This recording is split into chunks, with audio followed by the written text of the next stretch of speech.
अब आगे बढ़ते हुए महाराष्ट्र और झारखंड में चुनाव की तारीखों का ऐलान हो गया है। साथ ही जहां उपचुनाव होने हैं उनका भी ऐलान हुआ, लेकिन एक बड़ी इंटरेस्टिंग बात ये रही जिसका इंतजार किया जा रहा था। उत्तर प्रदेश में भी 10 सीटों पर उपचुनाव होने हैं, लेकिन 9 पर तो ऐलान कर दिया गया। एक जो अयोध्या की मिल्कीपुर विधानसभा सीट है वहां पर तारीखों का ऐलान नहीं किया गया, जिसे लेकर इंतजार किया जा रहा था। लेकिन आज जब ऐलान किया गया चुनाव की तारीखों का, तो मिल्कीपुर को उससे अलग रखा गया है। देखिए, मिल्कीपुर सीट जहां पर समाजवादी पार्टी के सांसद अवधेश प्रसाद इसी सीट से विधायक थे, सांसद चुनकर गए, जिसके बाद इस सीट पर उपचुनाव का इंतजार हो रहा था।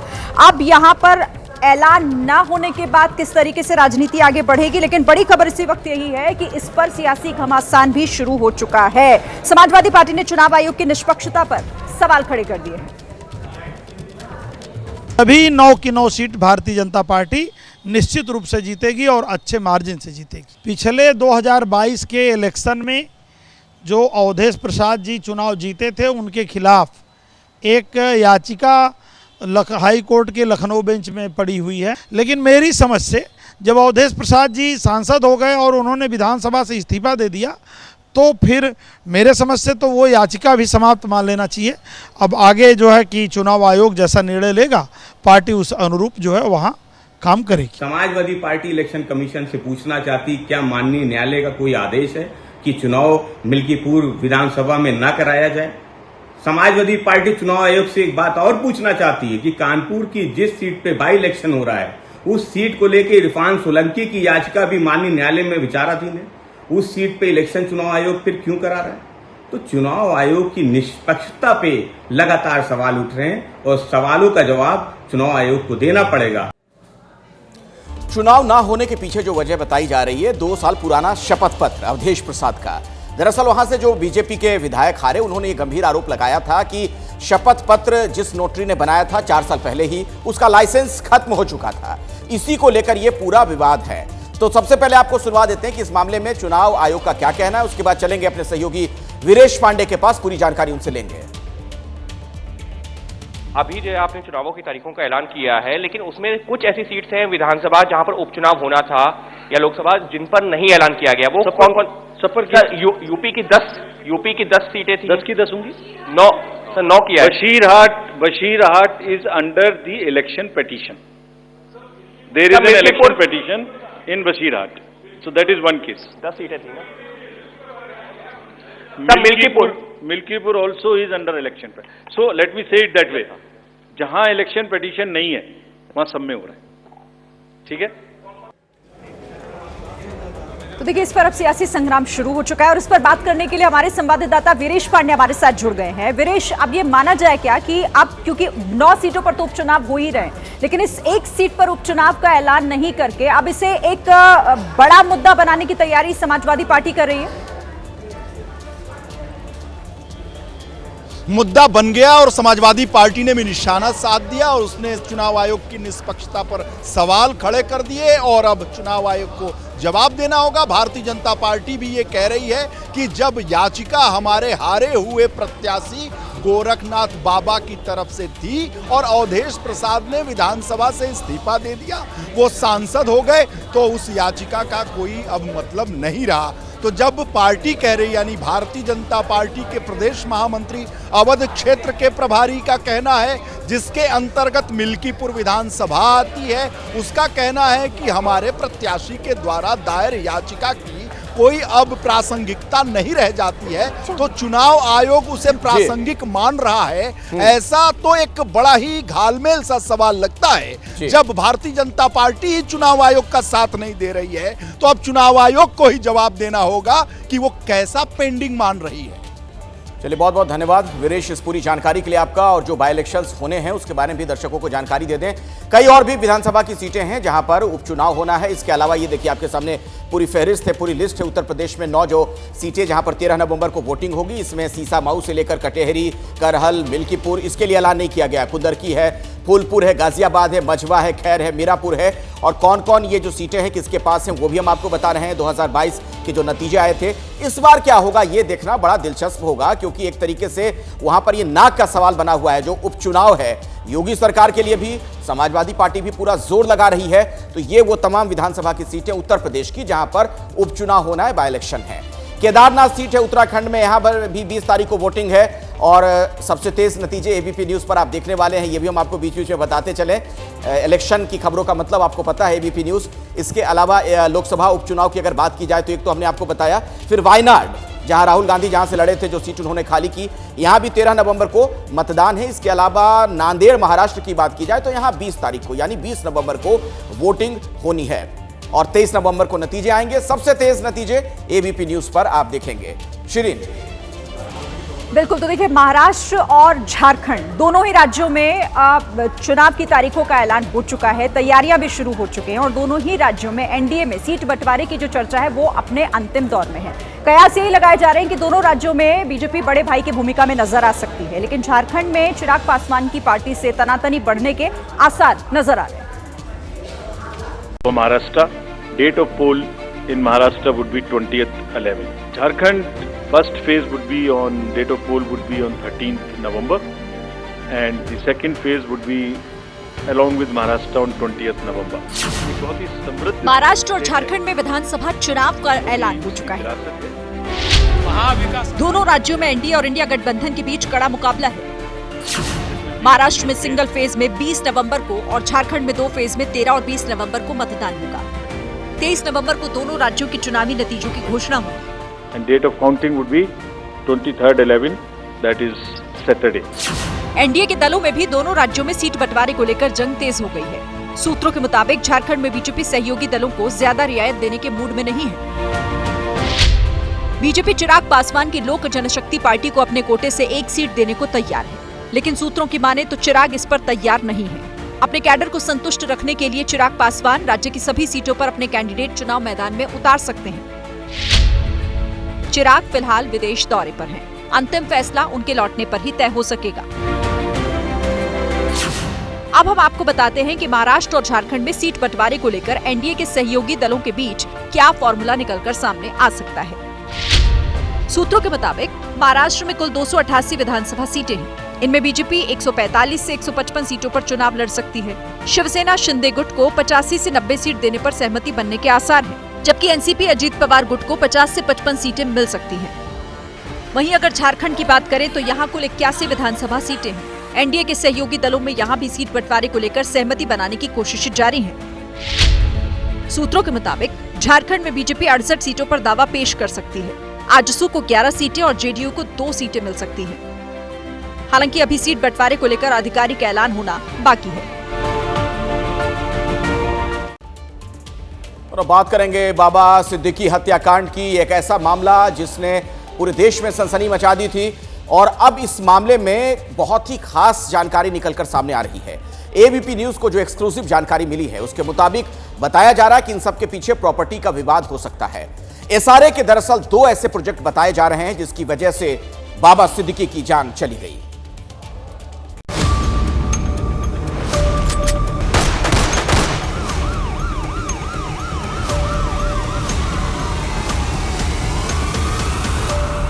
मुंबई में एनसीपी नेता बाबा सिद्दीकी की हत्या के बाद से ही लॉरेंस बिश्नोई गैंग का नाम सामने आ रहा है, लेकिन मुंबई पुलिस के सूत्रों की माने तो इस मर्डर की वजह प्रॉपर्टी विवाद भी हो सकती है। एबीपी न्यूज को मिली एक्सक्लूसिव जानकारी के मुताबिक बाबा सिद्दीकी की मर्डर के पीछे लॉरेंस बिश्नोई का हाथ होने की उम्मीद बहुत कम है।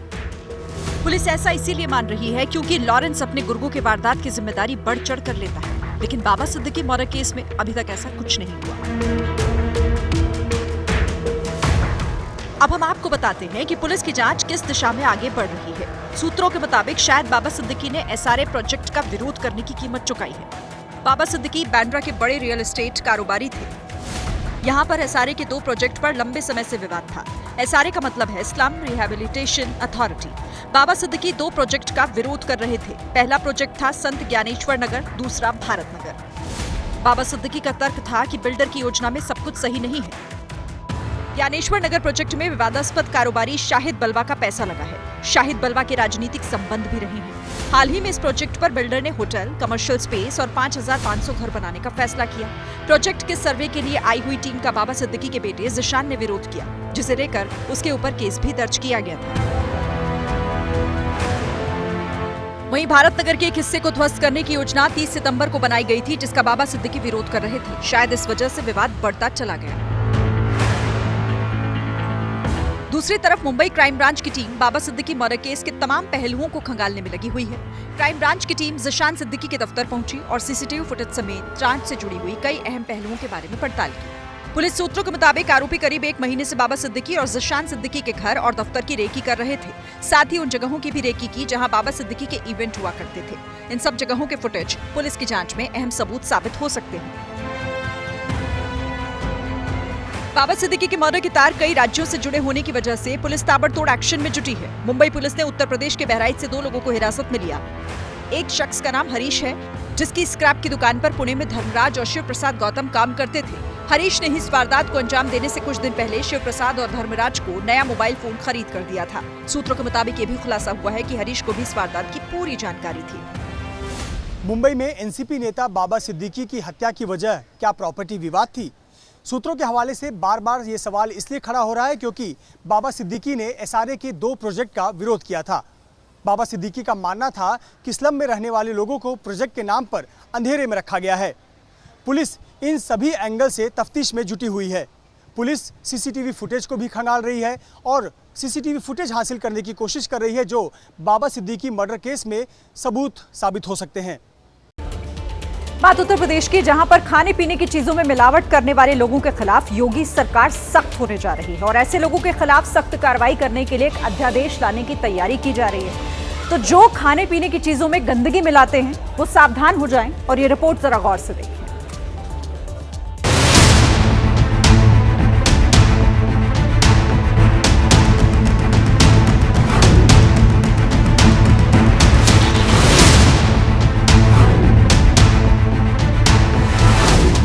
यूपी की योगी सरकार ऐसा अध्यादेश लाने जा रही है जिसके लागू हो जाने के बाद खाने में थूकने वाले, जूस में यूरिन और गंदगी मिलाने वालों के होश ठिकाने आ जाएंगे।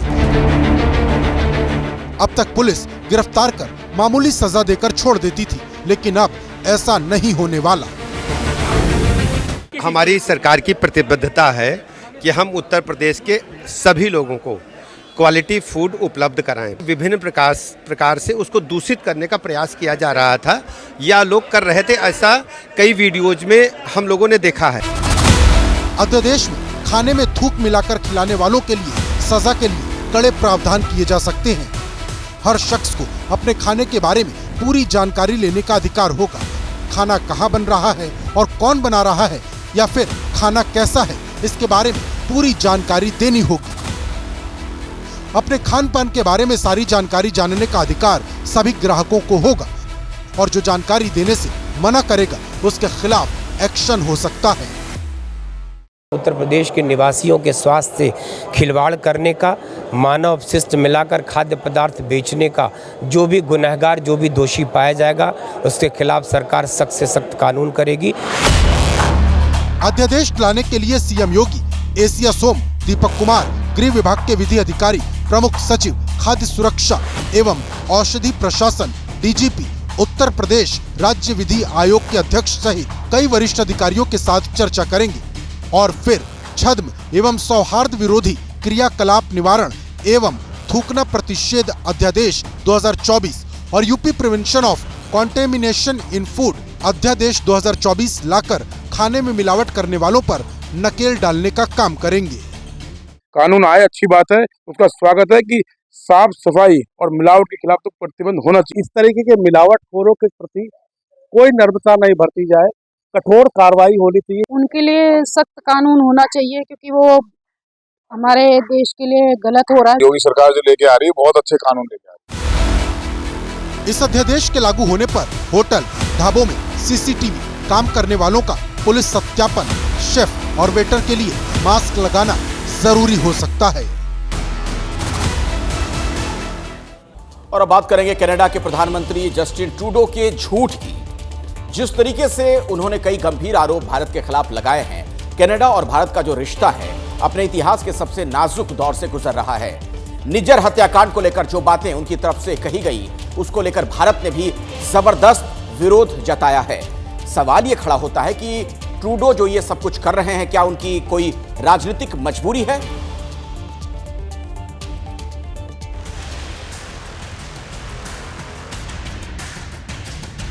Canadian security agencies have been actively pursuing credible allegations of a potential link between agents of the government of India and the killing of a Canadian citizen, Hardeep Singh Nijjar. Hardeep Singh Nijjar. Canada is a rule of law country. They met with Indian officials to share RCMP evidence which concluded 6 agents of the government of India are persons of interest in criminal activities. ये बयान उस शख्स का है जो एक मुल्क के प्रधानमंत्री पद पर विराजमान है, लेकिन इसमें झूठ और सिर्फ झूठ है। भारत के पलटवार से बिलबिलाए जस्टिन ट्रूडो एक बार फिर पब्लिक के सामने आए तो फर्जी इल्जाम का पुलिंदा साथ लाए। As the RCMP commissioner stated earlier, they have clear and compelling evidence that agents of the government of India have engaged in and continue to engage in clandestine information gathering techniques, coercive behavior targeting South Asian Canadians, and involvement in over a dozen threatening and violent acts, including murder. झूठ की चाशनी में लिपटा ये उस प्रधानमंत्री का फर्जी इल्जाम जिन्होंने अपना सियासी रसूख बचाने के लिए 2 मुल्कों के रिश्तों को दांव पर लगा दिया। कनाडा की राजधानी ओटावा में जस्टिन ट्रूडो ने प्रेस कॉन्फ्रेंस की, भारत पर आरोप लगाए, जिसकी वजह थी भारत का कनाडा को दिया गया कूटनीति का कारण। असल में कनाडा के झूठे आरोपों के बाद भारत ने अपने उच्चायुक्त को वापस बुला लिया। राजनयिकों की सुरक्षा को लेकर कनाडा की सरकार पर भरोसा न होने की बात कही। दिल्ली से कनाडा के 6 डिप्लोमेट्स को भी वापस लौटने का फरमान सुना दिया। इसी से बिलबिलाए ट्रूडो ने भारत के खिलाफ फर्जी आरोपों का मोर्चा खोल दिया। वैसे ये पहली बार नहीं जब कनाडा की ट्रूडो एंड कंपनी ने भारत के खिलाफ झूठा प्रोपेगेंडा फैलाया हो। दोनों मुल्कों के दरमियान साल भर में ऐसा टकराव चल रहा है। वजह जानना चाहते हैं? 18 जून 2023 को हरदीप सिंह निज्जर की हत्या हुई। हरदीप सिंह निज्जर खालिस्तान टास्क फोर्स का चीफ था। कनाडा की पुलिस ने निज्जर हत्याकांड में 4 सस्पेक्ट गिरफ्तार किए। चारों पर निज्जर हत्याकांड का मुकदमा चल रहा है। ट्रूडो निज्जर की हत्या में भारत के हाथ होने का आरोप लगाते रहे। भारत ने हर बार आरोपों को सिरे से खारिज किया। सवाल यह है कि अगर इस हत्याकांड में भारतीय एजेंट्स का हाथ है तो कनाडा पुलिस ने इसके सबूत ट्रायल कोर्ट के सामने पेश क्यों नहीं किए? ट्रायल कोर्ट के सामने चार्जशीट में वो सबूत क्यों नहीं पेश किए गए जो भारतीय एजेंट्स की भूमिका को शूटर्स के एक्ट से कनेक्ट करते थे? गोली चलाने के लिए हथियार कैसे आए? पैसा किसने दिया? कितना पैसा दिया गया? हत्या के पीछे का मकसद क्या था? और अगर इसमें एजेंट्स का हाथ है तो उन्होंने ऐसा क्यों करवाया? ऐसे तमाम सवाल हैं जिनका जवाब कनाडा के पास नहीं। भारत ने कई बार कनाडा से सबूत मांगे, कनाडा ने हर बार इनकार कर दिया। सवाल ये ट्रूडो बार बार झूठे आरोप क्यों लगा रही है? जवाब ऐसे समझिए। 2021 की जनगणना के मुताबिक कनाडा की कुल आबादी 3.89 करोड़ है। इनमें 18 लाख भारतीय हैं। ये कनाडा की कुल आबादी का 5%। इनमें से 7.5 लाख से ज्यादा सिख, जो कनाडा की कुल आबादी का 2% है। कनाडा में सिखों का सियासी रसूख है, जिसका जस्टिन ट्रूडो की सरकार बचाने में सबसे बड़ा रोल है। 338 सीट वाली कनाडा के हाउस ऑफ कॉमन में ट्रूडो की पार्टी के पास 153 सदस्य हैं।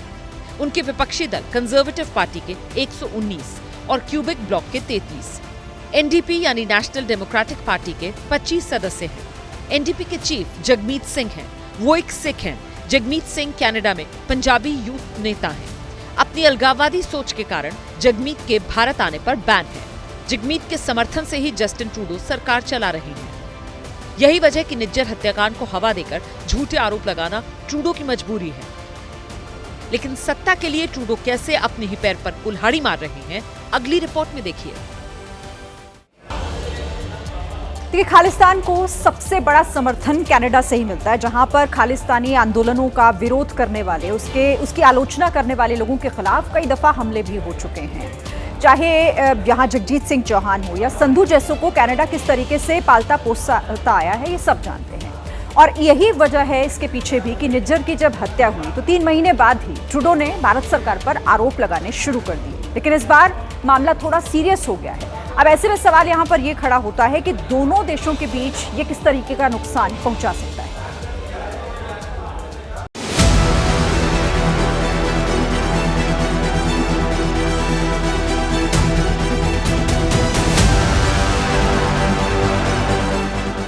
ये वैंकूवर की ब्रिटिश कोलंबिया यूनिवर्सिटी की तस्वीर है।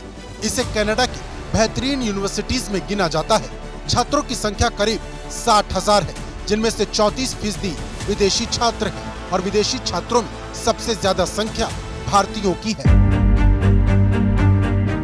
वैंकूवर ही नहीं, टोरंटो से लेकर ओटावा तक कनाडा की हर यूनिवर्सिटी में भारतीय छात्रों की बड़ी संख्या है, जो कनाडा की इकोनॉमी में सबसे अहम रोल अदा करते हैं। जानना चाहते हैं कैसे? तो सुनिए। कनाडा में पढ़ने वाले अंतरराष्ट्रीय छात्रों में 47% से ज्यादा भारतीय छात्र हैं। मौजूदा वक्त में भारत के करीब 4.5 लाख से ज्यादा छात्र कनाडा में पढ़ रहे हैं। साल 2022 में अंतरराष्ट्रीय छात्रों ने कनाडा की इकोनॉमी में $22.3 बिलियन का योगदान दिया, जिसमें भारतीय छात्रों का योगदान करीब $10.2 बिलियन था। जाहिर है, दोनों देशों के रिश्तों में कड़वाहट का असर कनाडा में रहने वाले भारतीयों पर पड़ सकता है। ये जो सरकार है कनाडा में, उन्होंने ऐसे स्टेप्स लिए हैं जिससे दोनों देशों के बीच के संबंध बहुत बहुत नीचे आ गए हैं। और अब ऐसी बात है कि हमारे लोगों की सेफ्टी सिक्योरिटी अब हम ट्रस्ट नहीं करते हैं कि कनाडा उसको देख पाएगी, तो इसलिए हम उनको वापस लेके आ रहे हैं। कनाडा में भारतीयों की बड़ी आबादी है। करीब हर बड़े शहर में भारतीय रहते हैं। इतना ही नहीं, भारत और कनाडा के कारोबारी रिश्ते भी बेहद अहम हैं। साल 2022 की बात करें तो भारत कनाडा का 10वां बड़ा व्यापारिक भागीदार था। 2023-24 में कनाडा को भारत का निर्यात 31,837 करोड़ रुपए था, जो कुल निर्यात का 0.88% है। इसी फाइनेंशियल ईयर में कनाडा से भारत का आयात 37,716 करोड़ रुपए था, जो कुल आयात का 0.67% है। अगर कनाडा से कुल कारोबार की बात करें तो ये 69,553 करोड़ रुपए है, जो देश के कुल व्यापार का 0.75% है। भारत कनाडा को pharmaceuticals, iron products, telecom component, garments, marine projects, auto component, iron और स्टील एक्सपोर्ट करता है, जबकि कनाडा से कोयला, फर्टिलाइजर, दालें और एल्यूमिनियम जैसे सामान इंपोर्ट करता है। यही वजह है कि कनाडा में भारतीय कारोबारी फिक्रमंद हैं। Both the governments to look into that and look at the legitimacy. What is real? Look at that and solve it. Because diplomats solve the problems. And this is the problem, I think it's been solved on a higher level. बात इतनी ही नहीं है। Canada में भारतीयों का अरबों dollar का निवेश है। कॉन्फेडरेशन ऑफ इंडियन इंडस्ट्री यानी CII की माने तो 30 से ज्यादा भारतीय फर्मों की कनाडा में मौजूदगी है, जिन्होंने कनाडा में 40,000 करोड़ रुपए से ज्यादा का निवेश किया है। इन कंपनियों में कनाडा के 17,000 से ज्यादा लोगों को रोजगार भी मिला है। जाहिर है, अगर ट्रूडो की झूठ की कहानी चलती रही तो असर दोनों देशों पर होगा, लेकिन जगहसाई कनाडा की ही होनी है।